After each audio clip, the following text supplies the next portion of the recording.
ഈ കേരളത്തിലെ കുറച്ച് ആമ്പിള്ളേർക്ക് ഈ മീശയും താടിയും ഒന്നുമില്ല. അപ്പൊ ഈ ബിയർഡ് ട്രാൻസ്പ്ലാന്റ് ഒക്കെ എളുപ്പമാണ്.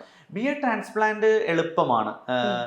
ബിയർഡ് ട്രാൻസ്പ്ലാന്റിന്റെ ഈ താടി മീശയുടെ തമാശ എന്ന് വെച്ച് കഴിഞ്ഞാല് 16 വയസ്സുള്ള പയ്യനും 17 വയസ്സുള്ള പയ്യന്മാരും വന്നിട്ട് പറയും എനിക്ക് താടി മീശയില്ല. അപ്പൊ ഞാൻ അടിക്കും ഓടാ അങ്ങോട്ട് എന്ന് പറയും. കാരണം ഈ താടി മീശയും വരാനുള്ള ഒരു മിനിമം സമയം കൊടുക്കട്ടെ. 16 വയസ്സിലേക്ക് വലിയ കട്ടി താടി മീശയും വേണം എന്നൊക്കെ പറഞ്ഞാൽ നടക്കില്ലല്ലോ.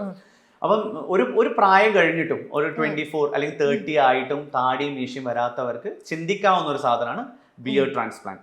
അതായത് നമ്മളുടെ മുടി പിന്നിൽ നിന്ന് എടുത്തിട്ട് നമ്മൾക്ക് എങ്ങനെയാണോ ബിയർഡ് ലൈൻ മുസ്റ്റാഷ് ലൈൻ എങ്ങനെയാണോ വേണ്ട ട്രാൻസ്പ്ലാന്റ് ചെയ്യാം. നമ്മുടെ മുടി എടുത്തിട്ടാണ്, വേറൊരു മുടി എടുത്ത് ചെയ്യാനൊന്നും പറ്റില്ല. നമ്മളുടെ ഹെയറിന്റെ ഇവിടുന്ന് എടുത്തിട്ടാണ് നമ്മൾ ട്രാൻസ്പ്ലാന്റ് ചെയ്യുന്നത്. അപ്പോ തലയിൽ മുടിയില്ലാത്ത ആളാണെങ്കിൽ പറ്റില്ല. പറ്റില്ല. തലയിൽ മുടിയില്ലാത്തോൾ താടി മീശ ആഗ്രഹിക്കുന്നത് തന്നെ തെറ്റല്ലേ? അപ്പം ഇപ്പം പിന്നിൽ മുടി ഉണ്ടെങ്കിൽ, പിന്നിൽ ഇവിടെയല്ല, ഇപ്പൊ പിന്നിലുള്ള മുടി ഉണ്ടെങ്കിൽ നമുക്ക് ട്രാൻസ്പ്ലാന്റ് ചെയ്യാം, മീശയും താടിയും ട്രാൻസ്പ്ലാന്റ് ചെയ്യാം.